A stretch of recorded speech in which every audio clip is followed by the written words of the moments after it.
Hi guys, welcome back to my channel. কিছু মাস আগে জানুয়ারিতে আসাম থেকে আমার দাদু দিদা এবং আমার দুই দাদা এসেছিল, তাই জন্য আমরা ওদের সাথে একটু ঘুরতে বেরিয়েছিলাম। প্রথমে আমরা চলে গেলাম ভিক্টোরিয়া মেমোরিয়ালে। যদিও তোমরা সবাই এটা ঘুরেছো, তাও আমার সাথে আরেকবার ঘুরে নাও। প্রথমে বাইরেটা একটু ঘুরে দেখলাম, তারপরে টিকিট কেটে সোজা চলে গেলাম ভিক্টোরিয়া মেমোরিয়ালের ভেতরে। ভেতরে ঢুকে আমরা তো অবাক, কত বড় একটা ঘর, তার সাথে বিভিন্ন ঐতিহাসিক জিনিসপত্র দিয়ে সাজানো। 1906 থেকে 1921 সালের মধ্যে রানী ভিক্টোরিয়ার স্মৃতির উদ্দেশ্যে তৈরি হয়েছিল।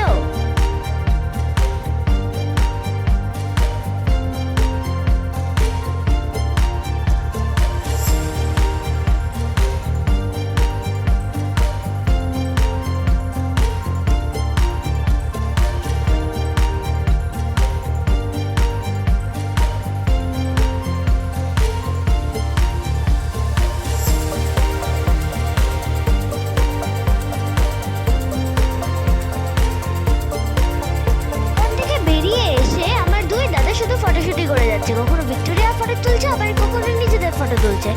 এই ফাঁকে আমি একটু পাথর কুড়িয়ে এনে ওখানে যে জলাশয় ছিল ওর মধ্যে মেরে আমি একটু মজা করছিলাম।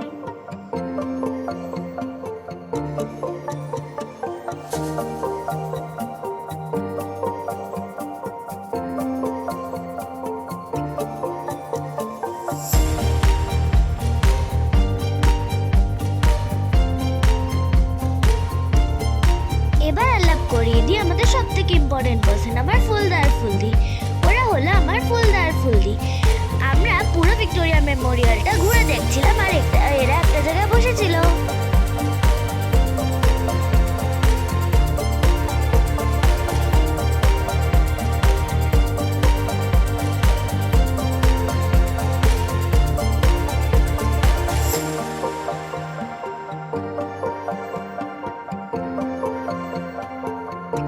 পাথর ছোড়াছুড়ি দেখে আমার দুই দাদাও আমার সাথে পাথর ছোড়াছুড়ি কম্পিটিশন করতে লাগলো। ওই দেখো, ওই যে আমার ফুলদা ভিক্টোরিয়া মেমোরিয়ালের পাশে ভিক্টোরিয়া মেমোরিয়ালের হিস্ট্রি নিয়ে যে বইগুলো আছে ওগুলোকে কিনবে ভাবছে।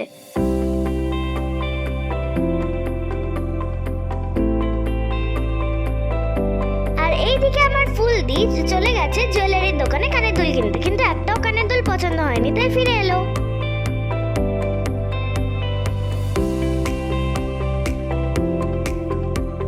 এবার আমরা চলে গেলাম লাঞ্চ করতে হোটেল সিদ্ধেশ্বরী আশ্রমে। এটাই হলো আমার ফুলদার একটি খুব চেনা জানা এবং একটি খুব পুরনো হোটেল।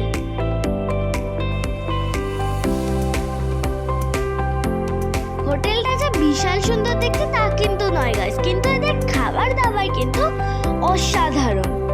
এরা এক একটা থালি কিন্তু কলা পাতা সার্ভ করে দেয়। আর প্রথমে আমরা নিয়েছিলাম ভাত, ডাল, ছেঁচড়া, মোচার ঘন্ট আর ঝুরি আলু ভাজা।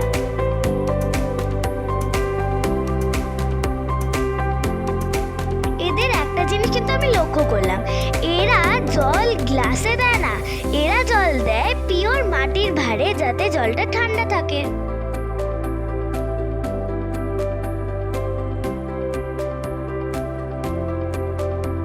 তারপর এলো মাটন। মাটনটা যা সফট ছিল মুখে দিতেই গলে গেল, আর খুব সুন্দর খেতে ছিল। আর পিসগুলো খুব একটা ছোট কিন্তু সেরকম না, পিসগুলো কিন্তু বড়ই ছিল, এক প্লেটে 4 পিস।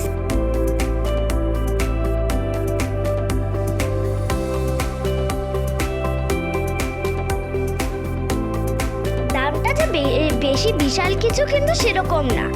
এই দামে কিন্তু এত ভালো খাবার সত্যি এক্সপেক্ট করা যায় না। যেতে যেতে একটা কথা বলে দিচ্ছি, আমার চ্যানেলটাকে লাইক, শেয়ার এন্ড সাবস্ক্রাইব করতে একদমই ভুলো না।